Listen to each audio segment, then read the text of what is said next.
ਵਾਹਿਗੁਰੂ ਜੀ ਕਾ ਖਾਲਸਾ ਵਾਹਿਗੁਰੂ ਜੀ ਕੀ ਫਤਿਹ। ਮੈਂ ਤੁਹਾਡੀ ਹੋਸਟ ਪ੍ਰੀਤ ਕੌਰ ਨਿਊਜ਼ ਟੀਵੀ 84 ਦੇ ਨਾਲ ਵੀਅਰਸ। ਜਿਸ ਤਰ੍ਹਾਂ ਦੀਨਾਨਗਰ ਵਾਲੀ ਘਟਨਾ ਅਤੇ ਘਟਨਾ ਦੇ ਉੱਪਰ ਅਸੀਂ ਵੱਖ-ਵੱਖ ਸ਼ਖਸੀਅਤਾਂ ਦੇ ਆਲਰੇਡੀ ਵਿਊਜ਼ ਲੈ ਚੁੱਕੇ ਹਾਂ, ਵਿਚਾਰ ਲੈ ਚੁੱਕੇ ਹਾਂ, ਪਰ ਹੁਣ ਕਾਫੀ ਇਸ ਘਟਨਾ ਸੰਬੰਧੀ ਕਾਫੀ ਹੋਰ ਵੀ ਬਹੁਤ ਸਾਰੇ ਨਵੇਂ ਤੱਥ ਤੇ ਖੁਲਾਸੇ ਸਾਹਮਣੇ ਆ ਰਹੇ ਹਨ।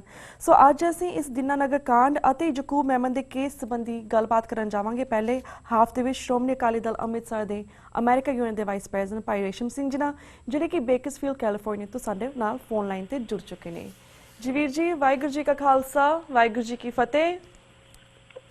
ਰੀਤ ਕੌਰ ਜੀ, ਵਾਹਿਗੁਰੂ ਜੀ ਕਾ ਖਾਲਸਾ ਵਾਹਿਗੁਰੂ ਜੀ ਕੀ ਫਤਿਹ ਜੀ। ਜੀ ਵੀਰ ਜੀ, ਪਿਛਲੇ ਕੁਝ ਦਿਨਾਂ ਤੋਂ ਸਾਡਾ ਮੇਨ ਫੋਕਸ ਦੀਨਾਨਗਰ ਵਾਲੀ ਘਟਨਾ ਤੇ ਹੀ ਹੈ, ਕਿਉਂਕਿ ਇਹਨੂੰ ਕਾਫੀ ਲੋਕ ਕਹਿ ਰਹੇ ਨੇ ਕਿ ਟੈਰਰਿਸਟ ਅਟੈਕ ਸੀਗਾ ਤੇ ਮੀਡੀਆ ਨੇ ਇਸ ਦੇ ਵਿੱਚ ਸਿੱਖਾਂ ਨੂੰ ਬਦਨਾਮ ਕਰਨ ਦੀ ਕੋਸ਼ਿਸ਼ ਕੀਤੀ ਹੈ। ਕੋਈ ਇਸ ਨੂੰ ਪਾਕਿਸਤਾਨ ਦੇ ਖਾਤੇ ਪਾ ਰਿਹਾ, ਕੋਈ ਇਸ ਮੁਸਲਮਾਨ ਜਥੇਬੰਦੀਆਂ ਦੇ ਖਾਤੇ ਪਾ ਰਿਹਾ। ਓਵਰਆਲ ਤੁਸੀਂ ਇਸ ਘਟਨਾ ਬਾਰੇ ਸਾਡੇ ਦਰਸ਼ਕਾਂ ਨਾਲ ਕੀ ਸਾਂਝ ਪਾਉਣਾ ਚਾਹੋਗੇ? ਤੁਸੀਂ ਕੀ ਕਹਿਣਾ ਚਾਹੁੰਦੇ ਹੋ? ਤੁਹਾਨੂੰ ਕੀ ਲੱਗਦਾ ਕਿ ਇਸ ਘਟਨਾ ਦੇ ਪਿੱਛੇ ਕਿਸ ਦਾ ਮਾਸਟਰਮਾਈਂਡ ਹੈ, ਕਿਸ ਨੂੰ ਫਾਇਦਾ ਹੋ ਸਕਦਾ ਹੈ ਇਸ ਘਟਨਾ ਦਾ? ਹਾਂਜੀ, ਸਭ ਤੋਂ ਪਹਿਲਾਂ ਤਾਂ ਮੈਂ ਆਪਣੇ ਸਮੂਹ ਸਰੋਤਿਆਂ ਨੂੰ, ਸਾਰੀ ਜਿਹੜੀ ਟੀਵੀ 84 ਦੀ ਟੀਮ ਨੂੰ ਫਤਿਹ ਅਰਜ਼ ਕਰਦਾ ਜੀ। ਵਾਹਿਗੁਰੂ ਜੀ ਕਾ ਖਾਲਸਾ ਵਾਹਿਗੁਰੂ ਜੀ ਕੀ ਫਤਿਹ।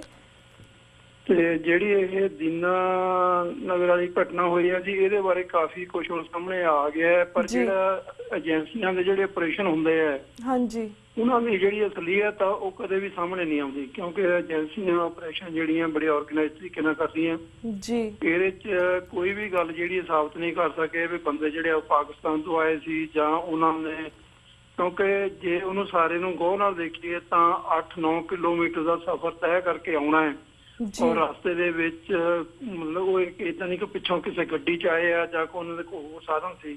ਹਾਂਜੀ, ਤੋਂ ਉਸ ਤੋਂ ਬਾਅਦ ਉਹ ਆ ਕੇ ਉਹਨਾਂ ਨੇ ਇੱਕ ਟ੍ਰੇਨ ਲਾਈਨ ਦੇ ਉੱਤੇ 5 ਬੰਬ ਫਿੱਟ ਕਰਨੇ। ਉਸ ਤੋਂ ਬਾਅਦ ਇੱਕ ਰਸਤੇ ਵਿੱਚ ਰੇਹੜੀ ਵਾਲੇ ਨੂੰ ਮਾਰਿਆ ਤੇ ਹੋਰ ਸਾਰਾ ਕੁਝ ਕਰਕੇ ਤੇ ਫਿਰ ਉਹ ਕਿਵੇਂ 4:50 ਤੇ ਸਵੇਰੇ ਜਿਹੜੇ ਉਹ ਦੀਨਾਨਗਰ ਥਾਣੇ 'ਚ ਪਹੁੰਚਦੇ ਆ ਜੀ। ਸੋ ਇਹ ਸਾਰੀਆਂ ਗੱਲਾਂ ਜਿਹੜੀਆਂ ਇਹ ਕਿਸੇ ਵੀ ਸਮਝਦਾਰ ਬੰਦੇ ਦੀ ਜਾਣੀ ਸੋਚ ਤੋਂ ਬਾਹਰ ਦੀਆਂ ਗੱਲਾਂ ਨੇ।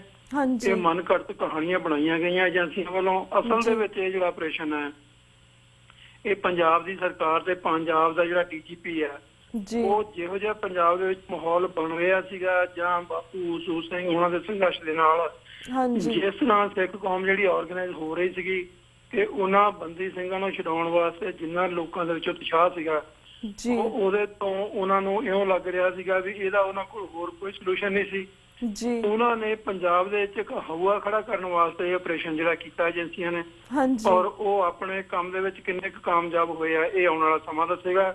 ਉਹਨਾਂ ਨੇ ਕੋਈ ਵੀ ਉਹਨਾਂ ਬੰਦਿਆਂ ਦੀ ਜਿਹੜੀ ਹੈ ਡਿਟੇਲ ਇਨਫੋਰਮੇਸ਼ਨ ਜਿਹੜੀ ਲੋਕਾਂ ਸਾਹਮਣੇ ਨਹੀਂ ਦੱਸੀ। ਜਿਹੜੀ ਗੱਲ ਤੁਸੀਂ ਕੀਤੀ ਹੈ ਕਿ ਜਿਹੜੇ ਪੋਲੀਟੀਕਲ ਬੰਦੇ ਆ ਜਿਵੇਂ ਬਿਆਨਬਾਜ਼ੀ ਕਰ ਰਹੇ ਨੇ ਬੇਥਵੀ ਜਿਹੀ, ਜਿਵੇਂ ਪ੍ਰਤਾਪ ਸਿੰਘ ਬਾਜਵਾ ਹੋਇਆ ਜਾਂ ਕੈਪਟਨ ਅਮਰਿੰਦਰ ਸਿੰਘ ਹੋਇਆ ਜਾਂ ਰਵਨੀਤ ਬਿੱਟੂ ਹੋਇਆ, ਉਹ ਇਹ ਜਿਹੜੇ ਆ ਇਹ ਤਾਂ ਇੱਕ ਈਰਖਾ ਭਰੇ ਬਿਆਨ ਆ ਜਾਂ ਇਹ ਤਾਂ ਲਾ ਲਓ ਕਿ ਤਾਂ ਪੋਲੀਟੀਕਲ ਜਿਹੜੀ ਸੋਚ ਆ ਉਹ ਤੋਂ ਜਿਹੜੇ ਉਕਸਾਏ ਹੋਏ ਬਿਆਨ ਆ। ਅਜੇ ਆਪਰੇਸ਼ਨ ਚੱਲ ਰਿਹਾ ਹੈ ਤੇ ਪ੍ਰਤਾਪ ਸਿੰਘ ਬਾਜਵਾ ਕਹਿ ਰਿਹਾ ਜੀ ਇਹ ਖਾਲਿਸਤਾਨੀਆਂ ਦਾ ਕੰਮ ਹੈ, ਤਾਂ ਮੈਂ ਸਮਝਦਾ ਕਿ ਇਹ ਤੋਂ ਵੱਡਾ ਕਮਲ ਜਿਹੜਾ ਹੋਰ ਕੋਈ ਨਹੀਂ ਹੋ ਸਕਦਾ। ਰਵਨੀਤ ਬਿੱਟੂ ਕਹਿੰਦਾ ਪੰਜਾਬ ਦਾ ਮਾਹੌਲ ਖਰਾਬ ਹੋ ਜਾਏਗਾ ਜੀ ਇਹ ਜੇ ਸਾਰਾ ਕੁਛ ਜੇ ਜਿਹੜਾ ਬੰਦ ਨਾ ਕੀਤਾ ਬਾਪੂ ਸੂਰ ਸਿੰਘ ਉਹਨਾਂ ਨੇ ਆਪਣਾ ਸੰਘਰਸ਼ ਜੀ। ਤਾਂ ਮੈਂ ਇਹਨਾਂ ਲੋਕਾਂ ਨੂੰ ਪੁੱਛਣਾ ਚਾਹੁੰਦਾ ਵੀ ਦੇਖੋ ਇਹ ਤੁਸੀਂ ਕਹਿ ਰਹੇ ਪਿਛਲੇ 20 ਸਾਲਾਂ 'ਚ 15 ਸਾਲਾਂ 'ਚ ਅਸੀਂ ਸ਼ਾਂਤੀ ਲੈਣ ਦੀ ਪੰਜਾਬ 'ਚ ਕੋਈ ਬੰਦਾ ਦੱਸ ਸਕਦਾ ਵੀ ਇੱਕ ਦਿਨ ਜਦੋਂ ਪੰਜਾਬ ਦੇ ਵਿੱਚ ਕੋਈ ਪ੍ਰੋਟੈਸਟ ਨਾ ਹੋਇਆ ਹੋਵੇ, ਜਿੱਦਣ ਟੈਂਕੀਆਂ ਦੇ ਉੱਤੇ ਚੜ੍ਹ ਕੇ ਲੋਕਾਂ ਨੇ ਖੁਦਕਸ਼ੀਆਂ ਨਾ ਕੀਤੀਆਂ ਹੋਣ, ਜਿੱਦਾਂ ਕਿਸਾਨਾਂ ਨੇ ਸੁਸਾਈਡ ਨਾ ਕੀਤਾ ਹੋਵੇ, ਜਿੱਦਣ ਰੇਲ ਦੀਆਂ ਪਟੜੀਆਂ ਦੇ ਉੱਤੇ ਲੋਕੀ ਲੰਮੇ ਨਾ ਪਏ ਹੋਣ, ਜਿੱਦਣ ਬਾਦਲ ਦਾ ਤੇ ਇਹਨਾਂ ਦੀ ਸਰਕਾਰ ਦਾ ਸਿਆਪਾ ਨਾ ਕੀਤਾ ਹੋਵੇ ਲੋਕਾਂ ਨੇ। ਇਹ ਸਾਰੀਆਂ ਗੱਲਾਂ ਇਹ ਕੀ ਸ਼ਾਂਤੀ ਦਿਖਾਉਂਦੀਆਂ ਨੇ ਪੰਜਾਬ 'ਚ?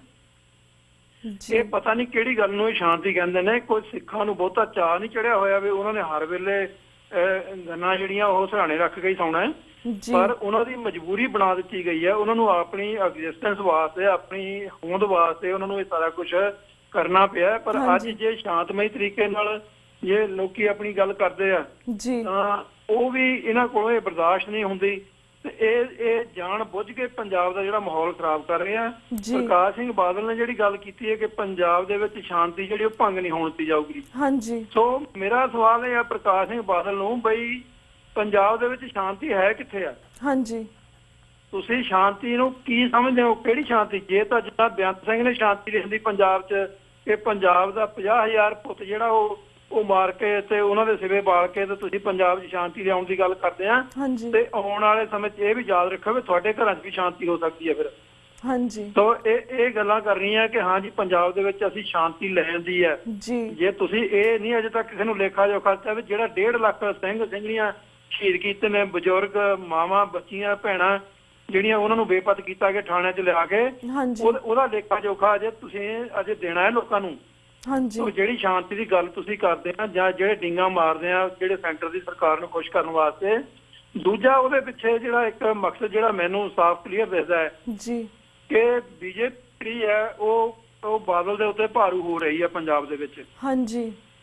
ਸੋ ਇਹ ਵੀ ਇੱਕ ਕਾਰਨ ਹੋ ਸਕਦਾ ਹੈ ਕਿ ਉਹਨਾਂ ਨੂੰ ਇਹ ਦੱਸਣ ਵਾਸਤੇ ਵੀ ਜਿਹੜਾ ਇਹ ਆਪ ਜਿਹਨੂੰ ਕਹਿ ਰਹੇ ਨੇ ਤੇ ਇਹ ਸਿਰਫ ਬਾਦਲ ਹੀ ਇਹਨੂੰ ਜਾਂ ਬਾਦਲ ਦਾ ਜਿਹੜਾ ਡੀਜੀਪੀ ਆ ਮੇਰ ਸੈਣੀ ਜਿਹਨੇ ਸਿੱਖਾਂ ਦੇ ਘਰਾਂ ਦੇ ਵਿੱਚ ਜਿਹਦੇ ਪੁੱਤ ਸਾੜ ਕੇ ਪਰਿਵਾਰਾਂ ਦੇ ਪਰਿਵਾਰ ਸਾੜ ਕੇ ਤੇ ਉਹਨੇ ਪੰਜਾਬ 'ਚ ਸ਼ਾਂਤੀ ਲਿਆਂਦੀ ਹੈ, ਉਹ ਇਹ ਦੱਸਣ ਦੀ ਕੋਸ਼ਿਸ਼ ਕਰ ਰਹੇ ਵੀ ਅਸੀਂ ਪੰਜਾਬ ਦੇ ਵਿੱਚ ਸ਼ਾਂਤੀ ਰੱਖ ਸਕਦੇ ਹਾਂ, ਹੋਰ ਦੁਨੀਆ ਦੀ ਕੋਈ ਤਾਕਤ ਜਿਹੜੀ ਹੈ ਪੰਜਾਬ ਸ਼ਾਂਤੀ ਨਹੀਂ ਕਰ ਸਕਦੀ। ਪਰ ਇਹ ਇਸ ਗੱਲ ਨੂੰ ਭੁੱਲ ਗਏ ਕਿ ਸਿੱਖ ਜਿਹੜੇ ਆ ਉਹ 100 ਸਾਲ ਤੱਕ ਵੀ ਆਪਣੀ ਦੁਸ਼ਮਣੀ ਜਿਹੜੀ ਉਹ ਯਾਦ ਰੱਖਦੇ ਆ, 100 ਸਾਲ ਤੱਕ ਵੀ। ਹਾਂਜੀ ਜੀ। ਸੋ ਇਹ ਜਿਹੜਾ ਦੀਨਾ ਨਗਰ ਵਾਲਾ ਜਿਹੜਾ ਆਪਰੇਸ਼ਨ ਆ ਇਹ ਬਿਲਕੁਲ ਏਜੰਸੀਆਂ ਦਾ ਕੀਤਾ ਹੋਇਆ ਆਪਰੇਸ਼ਨ ਹੈ ਔਰ ਸਿੱਖਾਂ ਦੇ ਵਿੱਚ ਜਿਹੜੇ ਸੰਘਰਸ਼ ਨੂੰ ਢਾਹ ਲਾਉਣ ਵਾਸਤੇ ਕੀਤਾ ਗਿਆ ਜੀ। ਔਰ ਜਿਸ ਤਰੀਕੇ ਨਾਲ ਇਹ ਸਾਰੇ ਇਹ ਤਾਣੇ ਬਾਣੇ ਪੁਣ ਰਹੇ ਨੇ, ਜਿਸ ਤਰ੍ਹਾਂ 11 ਘੰਟੇ ਜਿਹੜਾ ਆਪਰੇਸ਼ਨ ਚਲਾਇਆ ਗਿਆ ਉਹਦੇ ਪਿੱਛੇ ਕੀ ਮਨਸੇ ਨੇ ਇਹਨਾਂ ਦੇ, ਔਰ ਉਹ ਸਾਰੀ ਦਿਹਾੜੀ ਇਹ ਪਲਾਨ ਕਰਦੇ ਰਹੇ ਨੇ ਵੀ ਹੁਣ ਇਹਦੇ ਬਾਰੇ ਅਸੀਂ ਲੋਕਾਂ ਨੂੰ ਦੱਸਣਾ ਕੀ ਹੈ ਜੀ। ਔਰ ਜੇ ਅਜੇ ਤੱਕ ਜਿਹੜਾ ਇਹ GPS ਦੀ ਗੱਲ ਕਰਦੇ ਵੀ ਉਹਨਾਂ ਕੋਲ ਫੜੇ ਗਏ, ਉਹਦੇ ਬਾਰੇ ਕੋਈ ਇਨਫੋਰਮੇਸ਼ਨ ਨਹੀਂ ਦਿੱਤੀ ਵੀ ਉਹ ਬੰਦੇ ਕਿਹੜੇ ਰਸਤੇ ਤੋਂ ਆਏ ਆ ਤੇ ਇੱਥੋਂ ਤੱਕ ਕਿ ਜਿਹੜਾ ਇਹਨਾਂ ਦਾ BSF ਦਾ ਜਿਹੜਾ ਕਮਾਂਡੈਂਟ ਹੈ ਉਹਨੇ ਵੀ ਇਹ ਕਿਹਾ ਕਿ ਬਈ ਮੇਰੇ ਇਲਾਕੇ 'ਚ ਕਿਸੇ ਵੀ ਪਾਸਿਓਂ ਜਿਹੜਾ ਬਾਰਡਰ ਕਿਸੇ ਨੇ ਕ੍ਰਾਸ ਨਹੀਂ ਕੀਤਾ, ਇਹਦਾ ਅਜੇ ਤੱਕ ਕਿਸੇ ਨੇ ਕੋਈ ਜਵਾਬ ਨਹੀਂ ਦਿੱਤਾ। ਤੋ ਇਹ ਜਿਹੜੀ ਸਾਰੀ ਰਲੀ ਭੁਗਤ ਹੈਗੀ ਆ ਇਹ ਕੇਂਦਰ ਦੀ ਸਰਕਾਰ ਦੀ ਤੇ ਪੰਜਾਬ ਦੀ ਸਰਕਾਰ ਦੀ ਤੇ ਜਿਹੜੀਆਂ ਸੈਂਟਰ ਦੀਆਂ ਏਜੰਸੀਆਂ, ਸਿਰਫ ਇਸ ਕਰਕੇ ਸਿੱਖ ਜਿਹੜਾ ਸੰਘਰਸ਼ ਜਿਹੜਾ ਚੱਲ ਰਿਹਾ ਹੈ ਬੰਦੀ ਸਿੰਘਾਂ ਨੂੰ ਰਿਹਾ ਕਰਾਉਣ ਦਾ, ਉਹਦੇ ਤੋਂ ਕੇਂਦਰ ਦੀ ਸਰਕਾਰ ਵੀ ਘਬਰਾਈ ਹੋਈ ਹੈ ਤੇ ਪੰਜਾਬ ਦੀ ਸਰਕਾਰ ਜਿਹੜੀ ਹੈ ਉਹਦੇ ਲਈ ਵੀ ਇੱਕ ਬਹੁਤ ਵੱਡੀ ਸਿਰਦਰਦੀ ਬਣੀ ਹੋਈ ਹੈ। ਜੀ ਜੀ। ਤੇ ਵੀਰ ਜੀ ਜਿਸ ਤਰ੍ਹਾਂ ਤੁਸੀਂ ਇਹਨਾਂ ਚੰਗੇ ਤਰੀਕੇ ਨਾਲ ਸਾਨੂੰ ਸਮਝਾਇਆ ਕਿ ਕਿਸ ਤਰ੍ਹਾਂ ਦੀਨਾ ਨਗਰ ਘਟਨਾ ਵਾਪਰੀ ਹੈ, ਪਰ ਜਿਸ ਤਰ੍ਹਾਂ ਇਹਦੇ ਵਿੱਚ ਕਾਫੀ ਸਾਰੇ ਲੋਕਾਂ ਨੇ ਕਿਹਾ ਕਿ ਬਿਆਨਬਾਜ਼ੀਆਂ ਕੀਤੀਆਂ ਕਿ ਇਹਦੇ ਪਿੱਛੇ ਸ਼ਾਇਦ ਖਾਲਿਸਤਾਨ ਦਾ ਹੱਥ ਹੈ ਜਾਂ ਸਿੱਖਾਂ ਦੀ ਜਥੇਬੰਦੀਆਂ ਦਾ ਹੱਥ ਹੈ। ਤੁਹਾਨੂੰ ਲੱਗਦਾ ਹੈ ਕਿ ਇਹਨਾਂ ਨੇ ਵੀ ਕਿਹਾ ਕਿ ਪੰਜਾਬ ਦੇ ਜਿਹੜੇ ਅਮਨ ਸ਼ਾਂਤੀ ਭੰਗ ਹੋਈ ਆਫਟਰ 20 ਸਾਲ ਦੇ ਬਾਅਦ, ਤੁਹਾਨੂੰ ਲੱਗਦਾ ਕਿ ਆਉਣ ਵਾਲੇ ਦਿਨਾਂ ਦੇ ਵਿੱਚ ਇਹ ਸਾਡੇ ਬੱਚਿਆਂ ਦੀ, ਜਿਸ ਤੁਸੀਂ ਗੱਲ ਕੀਤੀ 50,000 ਬੱਚੇ ਪਹਿਲੇ ਇਹਨਾਂ ਨੇ ਮਾਰ ਦਿੱਤੇ ਸੀਗੇ, ਤੇ ਤੁਹਾਨੂੰ ਲੱਗਦਾ ਕਿ ਆਉਣ ਵਾਲੇ ਦਿਨਾਂ ਦੇ ਵਿੱਚ ਵੀ ਸਾਡੇ ਬੱਚਿਆਂ ਦੀ ਫੜੋ ਫੜਾਈ ਕਰ ਸਕਦੇ, ਉਹਨਾਂ ਨੂੰ ਵੀ ਇਹਨਾਂ ਨੂੰ ਵਾਪਿਸ ਉਹਨਾਂ ਨੂੰ ਮਾਰਨ ਦੀ ਸਾਜ਼ਿਸ਼ ਵਿੱਚ ਜਾਂ ਉਹਨਾਂ ਨੂੰ ਕਹਿ ਸਕਦੇ ਕਿ ਇਹ ਵੀ ਅੱਤਵਾਦੀ ਨੇ ਜਾਂ ਆਤੰਕਵਾਦੀ ਨੇ, ਇਹਨਾਂ ਦੇ ਕਰਕੇ ਪੰਜਾਬ ਦਾ ਮਾਹੌਲ ਖਰਾਬ ਹੋ ਰਿਹਾ? ਤੁਹਾਨੂੰ ਲੱਗਦਾ ਕਿ ਆਉਣ ਵਾਲੇ ਦਿਨਾਂ ਦੇ ਵਿੱਚ ਇਹਨਾਂ ਨੂੰ ਵੀ ਮਾਰ ਸਕਦੇ ਨੇ ਉਹ?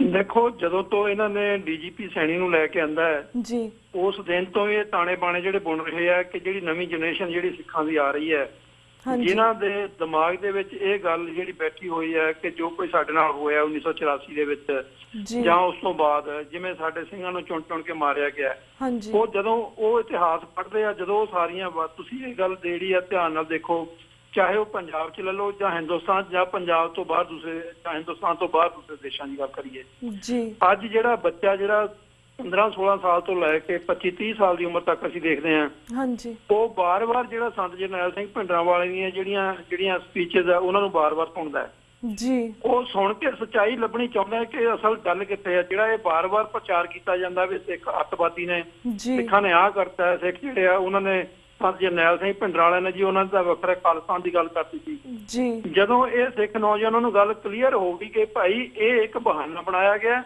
ਇਹਦੇ ਪਿੱਛੇ ਸਿੱਖਾਂ ਨੂੰ ਮਾਰਨ ਦੀ ਬੜੀ ਵੱਡੀ ਸਾਜ਼ਿਸ਼ ਸੀਗੀ, ਅੱਜ ਜਦੋਂ ਨੌਜਵਾਨ ਬੱਚਿਆਂ ਨੂੰ ਪਤਾ ਲੱਗ ਗਿਆ ਤੇ ਉਹ ਅੱਜ ਦੇ ਮਾਡਰਨ ਤਰੀਕੇ ਨੇ ਡੈਮੋਕ੍ਰੇਸੀ ਦੇ, ਉਸ ਤਰੀਕੇ ਨਾਲ ਉਹ ਆਪਣੀ ਲੜਾਈ ਜਿਹੜੀ ਲੜ ਰਹੇ ਆ, ਉਹਦਾ ਇਹਨਾਂ ਨੂੰ ਕੋਈ ਬਦਲ ਨਹੀਂ ਲੱਭ ਰਿਹਾ ਔਰ ਇਹ ਬਹਾਨਾ ਲੱਭ ਰਹੇ ਨੇ ਕਿ ਅੱਜ ਨੌਜਵਾਨ ਜਿਹੜੇ ਬੱਚੇ ਆ ਉਹਨਾਂ ਨੂੰ ਕਿਸੇ ਨਾ ਕਿਸੇ ਤਰ੍ਹਾਂ ਉਕਸਾ ਕੇ ਕੋਈ ਨਾ ਕੋਈ ਹਥਿਆਰ ਫੜਾ ਕੇ ਤਾਂ ਉਹਨਾਂ ਨੂੰ ਉਸ ਰਾਹ ਤੇ ਤੋਰਿਆ ਜਾਵੇ ਜਾਂ ਕੋਈ ਬਹਾਨਾ ਲੱਭਿਆ ਜਾਵੇ ਕਿ ਲਓ ਜੀ ਇਹ ਤਾਂ ਆ ਜਿਹੜਾ ਇਹ ਜੋ ਕੁਝ ਵੀ ਹੋ ਰਿਹਾ ਪੰਜਾਬ ਦੇ ਵਿੱਚ ਇਸ ਵੇਲੇ, ਜਿਵੇਂ ਅਸੀਂ ਸ਼ਾਂਤੀ ਦੀ ਗੱਲ ਜਿਹੜੀ ਬਾਰ-ਬਾਰ ਸਾਰੇ ਕਾਂਗਰਸੀ ਲੀਡਰ ਵੀ ਜਿਹੜੇ ਅਖੌਤੀ ਅਕਾਲੀ ਵੀ ਸਾਰੇ ਬਾਰ-ਬਾਰ ਇਹ ਗੱਲ ਕਰ ਰਹੇ ਆ ਕਿ ਪੰਜਾਬ ਦੇ ਵਿੱਚ 20 ਸਾਲ ਸ਼ਾਂਤੀ ਰਹੀ ਆ।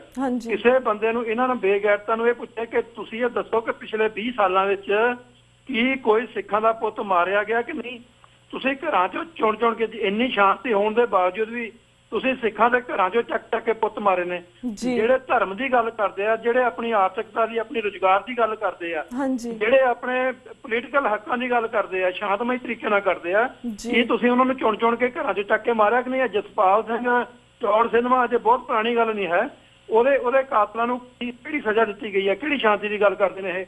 ਜੇ ਅੱਜ ਬੱਲਾਂ ਵਾਲਾ ਸਾਧ ਜਿਹੜਾ ਆਪਣੇ ਪੈਰਾਂ ਦੇ ਉੱਤੇ ਰਮਾਲਾ ਸਾਹਿਬ ਜਿਹੜਾ ਛੁਆ ਕੇ ਤੇ ਗੁਰੂ ਸਾਹਿਬ ਨੂੰ ਭੇਟ ਕਰਦਾ ਹੈ, ਜੇ ਉਹਨੂੰ ਕਿਸੇ ਅਣਖੀ ਸਿੱਖ ਨੇ ਕਿਤੇ ਸੌਦਾ ਲਾ ਦਿੱਤਾ ਹੈ ਤਾਂ ਉਹਦੇ ਜਾ ਕੇ ਉਹਦੀ ਲਾਸ਼ ਦੇ ਪੈਰਾਂ 'ਚ ਬਹਿੰਦਾ ਇਹ ਪ੍ਰਕਾਸ਼ ਬਾਦਲ। ਇਹ ਕਿਹੜੀ ਸਿੱਖੀ ਤੇ ਕਿਹੜੀ ਸ਼ਾਂਤੀ ਦੀ ਗੱਲ ਕਰ ਰਹੇ ਆ? ਇਹਨਾਂ ਨੇ ਪੰਜਾਬ ਦੇ ਵਿੱਚ ਲੋਕਾਂ ਨੂੰ ਡਰੱਗ ਨਾਲ ਮਾਰ ਦਿੱਤਾ ਹੈ, ਲੋਕਾਂ ਨੂੰ ਮੋਰਲੀ ਇਹਨਾਂ ਨੇ ਖਤਮ ਕਰ ਦਿੱਤਾ ਹੈ। ਜਿਹੜਾ ਸਿੱਖ ਸੀਗਾ ਉਹ ਆਪਣੀ ਡਿਗਨਿਟੀ ਨਾਲ ਜੀਣਾ ਚਾਹੁੰਦਾ ਹੈ, ਉਹ ਕਿਸੇ ਦੀ ਲੁੱਟ ਮਾਰ ਨਹੀਂ ਕਰਦਾ, ਉਹ ਕਿਸੇ ਨੂੰ ਮਾਰਨਾ ਨਹੀਂ ਚਾਹੁੰਦਾ, ਉਹ ਸ਼ਾਂਤੀ ਨਾਲ ਰਹਿਣਾ ਚਾਹੁੰਦਾ ਹੈ, ਪਰ ਉਹ ਰਹਿ ਰਿਹਾ ਹੈ। ਪਰ ਇਹ ਲੋਕ ਜਿਹੜੇ ਆ ਆਪਣੇ ਰਾਜ ਭਾਗ ਨੂੰ ਪੱਕਿਆਂ ਕਰਨ ਵਾਸਤੇ ਇਸ ਤਰ੍ਹਾਂ ਦੀਆਂ ਚਾਲਾਂ ਚੱਲਦੇ ਨੇ ਜਿਹਦੇ ਤੇ ਸਿੱਖ ਨੌਜਵਾਨਾਂ ਨੂੰ ਟਾਰਗੇਟ ਕੀਤਾ ਜਾਂਦਾ ਹੈ। ਬਿਲਕੁਲ ਵੀਰ ਜੀ ਥੈਂਕ ਯੂ ਸੋ ਮਚ ਕਿ ਤੁਸੀਂ ਇਸ ਘਟਨਾ ਦੇ ਉੱਪਰ ਪੂਰੇ ਵੇਰਵੇ ਸਹਿਤ ਆਪਣੇ ਵਿਚਾਰ ਸਾਡੇ ਦਰਸ਼ਕਾਂ ਨਾਲ ਸਾਂਝੇ ਕੀਤੇ। ਹੁਣ ਸਾਡਾ ਵਕਤ ਬ੍ਰੇਕ ਵੱਲ ਜਾ ਰਿਹਾ, ਤੁਹਾਡੇ ਕੋਲ ਇੱਥੇ ਇਜਾਜ਼ਤ ਵੀ ਲੈਂਦੇ ਆ। ਵਾਹਿਗੁਰੂ ਜੀ ਕਾ ਖਾਲਸਾ, ਵਾਹਿਗੁਰੂ ਜੀ ਕੀ ਫਤਿਹ। ਬਹੁਤ ਧੰਨਵਾਦ। ਥੈਂਕ ਯੂ ਸੋ ਮਚ ਵੀਰ ਜੀ। Viewers, वक्त हो गया एक छोटे से ब्रेक था। Keep watching News TV 84. We'll be right back after a short break.